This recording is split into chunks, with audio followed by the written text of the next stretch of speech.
Katika ulimwengu huu wa kidijitali, kila kitu unaweza kukifanya kwa kutumia simu yako ya mkononi au kompyuta. Inawezekana kabisa na wewe ni miongoni mwa watu wanaohangaika kwa namna moja ama nyingine pale wanapokuwa wanatafuta idea mbalimbali za kufanya kazi mbalimbali bila kupata majibu halisi.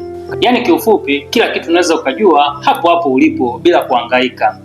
Leo nataka nikuelezee application 5 zitakazokuwezesha wewe kufanya mambo yako kiurahisi kabisa, iwe ni kama unatafuta wazo la kufanya biashara, yani idea ya kufanya content, kama ni content za mtandaoni, lakini pia kama ni designing, kama unajifunza graphic designing au vitu vingi vyovyote vile ambavyo utakuwa unahisi ni muhimu sana kwako kwa wakati huu. Sasa nataka nikupe application 5 ambazo hupaswi kukosa katika simu yako pale unapokuwa na ndoto fulani, hasa unapokuwa ndo mwanzo kabisa unaanza kutafuta idea fulani kuhusiana na mambo kadha wa kadha.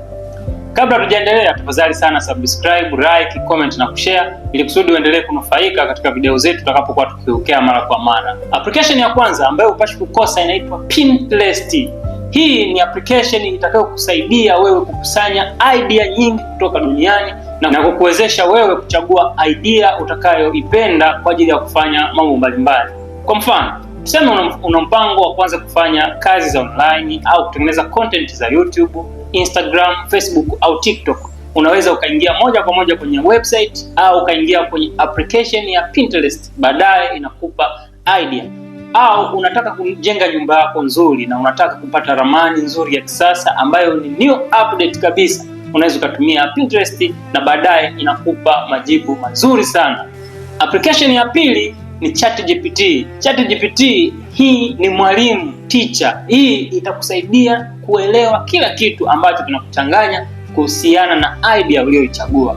Kama umechagua idea fulani na unahitaji maelezo ya kutosha, ChatGPT itakusaidia wewe kuelewa ni kwa namna gani utaanza hatua ya kwanza mpaka hatua ya mwisho ili kufanikisha lengo ulilonalo katika eneo fulani ambalo umelichagua kuhusiana na kitu unachotaka kukifanya kama idea yako ilivyokuelekeza mwanzoni.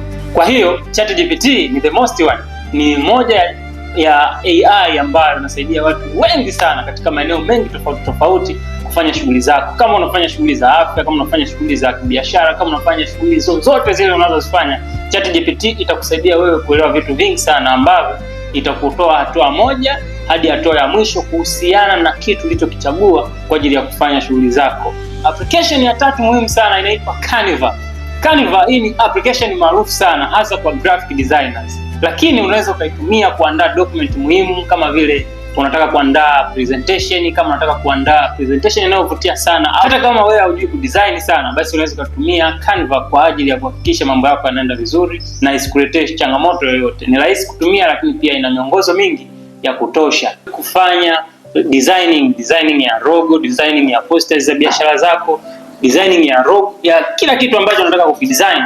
Hata kama haujui kutumia sana hii Canva ni rahisi kutumia kwa sababu ina templates nyingi, ina mifano mingi, lakini pia ni rahisi kufanya marekebisho hata kama bado wewe haujawa expert wa masuala ya design.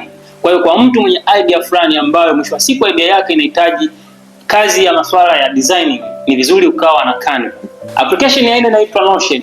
Notion ni application itakayokuwezesha wewe kupangilia idea zako pale unapokuwa umezibaini na tayari umeshaamua kuzifanyia kazi. Application hii itakuwezesha wewe na kukurahisishia jinsi ya kupangilia idea zako na mkakati wa kuanza kuzifanyia kazi. Na application ya mwisho ambayo hii ni muhimu sana ukaijua inaitwa Google Keep. Google Keep hii itakusaidia sana kutunza idea zako za kibiashara kwa sababu wakati mwingine idea za kibiashara zinakuja ghafla. Kwa hiyo ukiwa unatumia Google Keep unaweza kukusaidia sana kutunza taarifa zako zote zinazokuwa zimekuja wakati fulani na unahitaji kuzitunza kwa ajili ya kuzifanyia kazi wakati fulani.